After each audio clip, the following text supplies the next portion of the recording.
Assalamualaikum warahmatullahi wabarakatuh. Selamat pagi anak-anak kelas 10 akuntansi.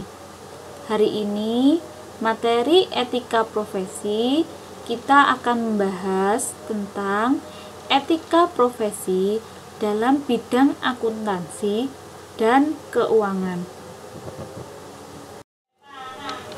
Pertama, kita akan mengetahui tentang pengertian etika.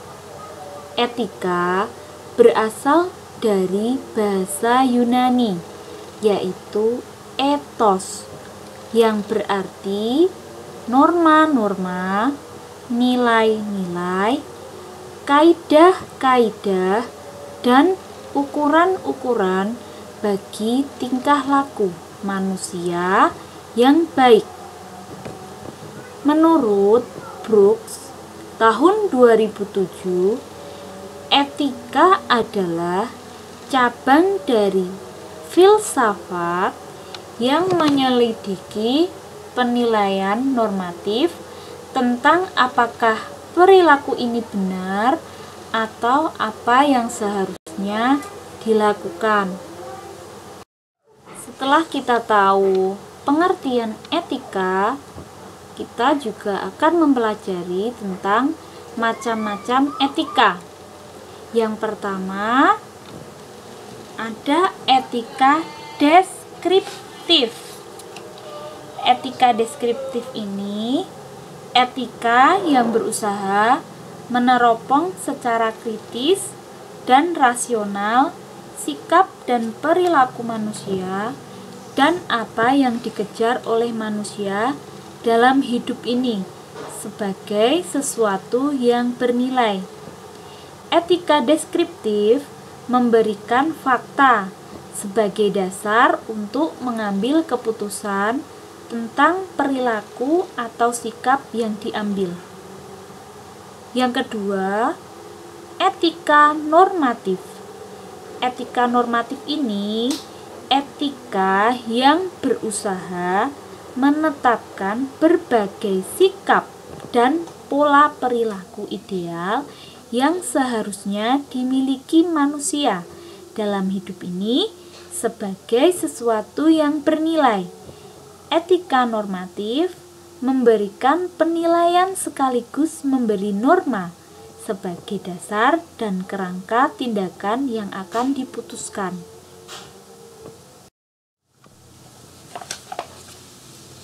Etika dapat diterapkan di segala aspek kehidupan, sehingga etika dapat dibagi menjadi beberapa bagian sesuai dengan aspek kehidupan manusia. Etika dibagi menjadi dua.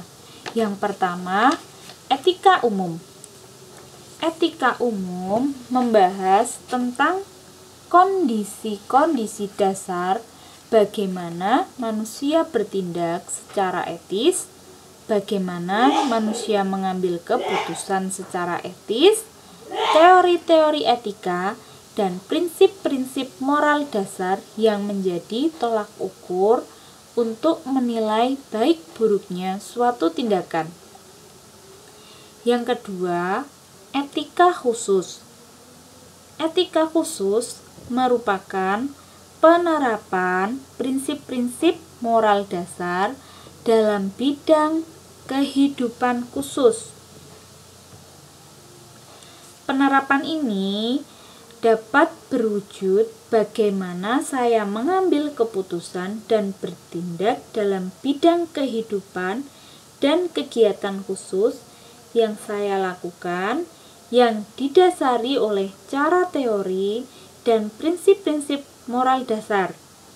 Namun, penerapan itu dapat juga berwujud bagaimana saya menilai perilaku saya dan orang lain dalam bidang kegiatan dan kehidupan khusus yang dilatar belakangi oleh kondisi yang memungkinkan manusia untuk bertindak etis. Cara bagaimana manusia mengambil keputusan atau tindakan, dan teori serta prinsip moral dasar yang ada di baliknya. Etika khusus ini dibagi menjadi 2 bagian, yaitu yang pertama etika individual.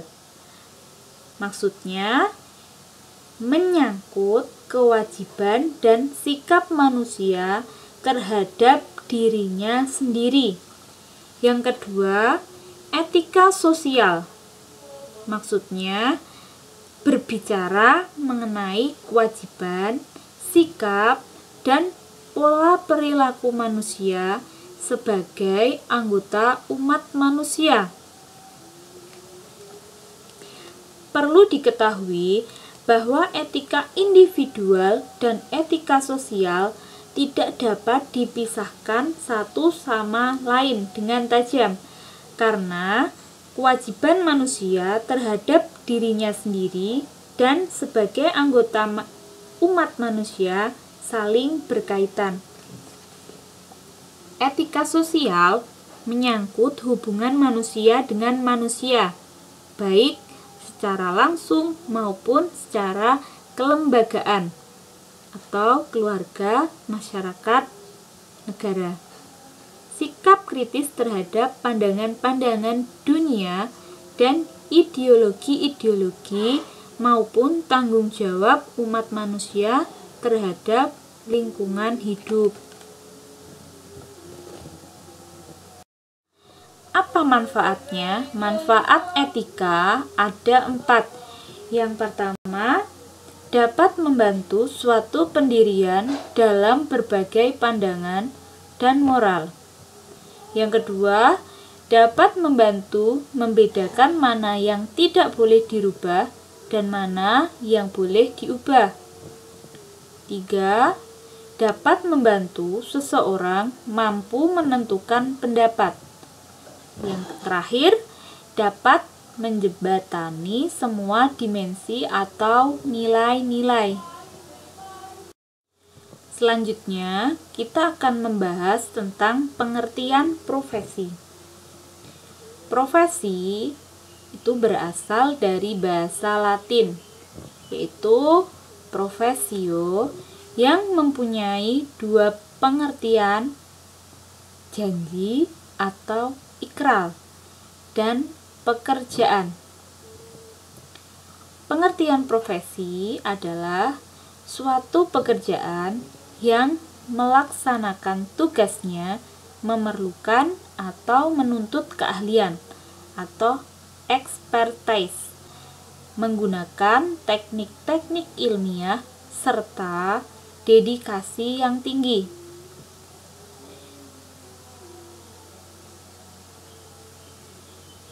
Beberapa ciri atau sifat yang melekat pada profesi. Yang pertama, adanya pengetahuan khusus, yang biasanya keahlian dan keterampilan ini dimiliki berkat pendidikan, pelatihan, dan pengalaman yang bertahun-tahun. B. Adanya kaidah dan standar moral yang sangat tinggi. Hal ini biasanya setiap pelaku profesi mendasarkan kegiatannya pada kode etik profesi. C. Mengabdi pada kepentingan masyarakat. Artinya, setiap pelaksana profesi harus meletakkan kepentingan pribadi di bawah kepentingan masyarakat. D. Ada izin khusus untuk menjalankan suatu profesi.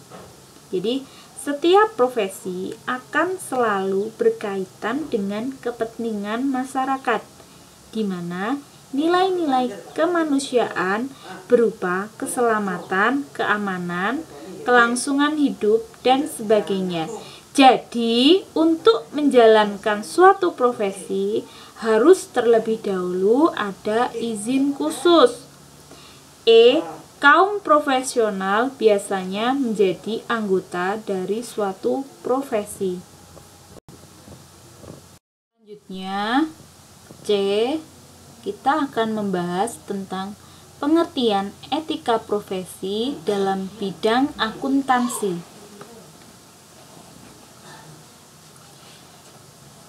Etika profesi akuntan merupakan panduan dan aturan bagi seluruh anggota, baik yang berpraktik sebagai akuntan publik, bekerja di lingkungan dunia usaha, pada instansi pemerintah, maupun di lingkungan dunia pendidikan dalam pemenuhan tanggung jawab profesionalnya. Pada dasarnya, etika mencakup beberapa hal pokok yang berlaku umum untuk setiap profesi. Hal-hal pokok tersebut yaitu sebagai berikut. 1. Tanggung jawab, baik terhadap pekerjaan, hasil maupun dampak pekerjaan tersebut. Selain itu, dampak dari profesi itu untuk kehidupan orang lain atau masyarakat pada umumnya. 2. Keadilan, berkaitan dengan hak-hak orang lain yang wajib dipenuhi oleh kita dalam melakukan suatu profesi. Yang ketiga, otonomi. Hal ini dimaksud untuk memberikan kewenangan kepada setiap orang sesuai dengan tuntutannya dalam menjalani suatu profesi. 4. Kompetensi, melaksanakan pekerjaan sesuai jasa profesionalnya, kompetensi, dan ketekunan. 5. Profesional, maksudnya berperilaku konsisten dengan reputasi profesi. 6. Kerahasiaan, maksudnya menghormati kerahasiaan informasi.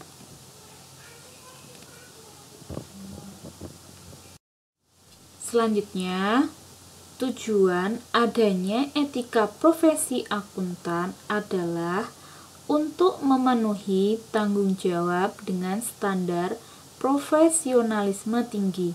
Supaya mencapai tujuan tersebut, ada 4 kebutuhan dasar yang harus dipenuhi sebagai berikut. Yang pertama, kredibilitas. Maksudnya, masyarakat membutuhkan kredibilitas informasi dan sistem informasi. Yang kedua, profesionalisme. Jadi diperlukan individu yang dengan jelas dapat diidentifikasikan oleh pemakai jasa akuntan sebagai profesional di bidang akuntansi. 3. Kualitas jasa. Terdapatnya keyakinan bahwa semua jasa yang diperoleh dari akuntan diberikan dengan standar kinerja yang tinggi. 4. Kepercayaan. Pemakai jasa akuntan harus dapat merasa yakin bahwa terdapat kerangka etika profesional yang melandasi pemberian jasa oleh akuntan. D. Kita akan membahas tentang kode etik profesi akuntansi. Kode etik adalah sistem norma, nilai, dan aturan profesional tertulis yang secara tegas menyatakan apa yang benar dan baik dan apa yang tidak benar dan tidak baik bagi profesional. Kode etik Ikatan Akuntan Indonesia ada 3. 1. Prinsip etika. Prinsip etika memberikan kerangka dasar bagi aturan etika yang mengatur pelaksanaan pemberian jasa profesional oleh anggota. Prinsip etika disahkan oleh Kongres dan berlaku bagi seluruh anggota. 2. Aturan etika. Aturan etika disahkan oleh rapat anggota himpunan dan hanya mengikat anggota himpunan yang bersangkutan. 3. Interpretasi aturan etika. Maksudnya, interpretasi yang dikeluarkan oleh badan yang dibentuk oleh himpunan setelah memperhatikan tanggapan dari anggota dan pihak-pihak berkepentingan lainnya sebagai panduan dalam penerapan aturan etika, tanpa dimaksudkan untuk membatasi lingkup dan penerapannya.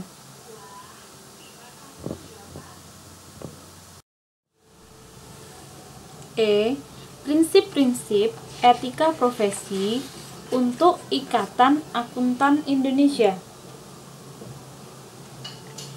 Berikut ini prinsip-prinsip etika profesi akuntan. 1. Tanggung jawab profesi.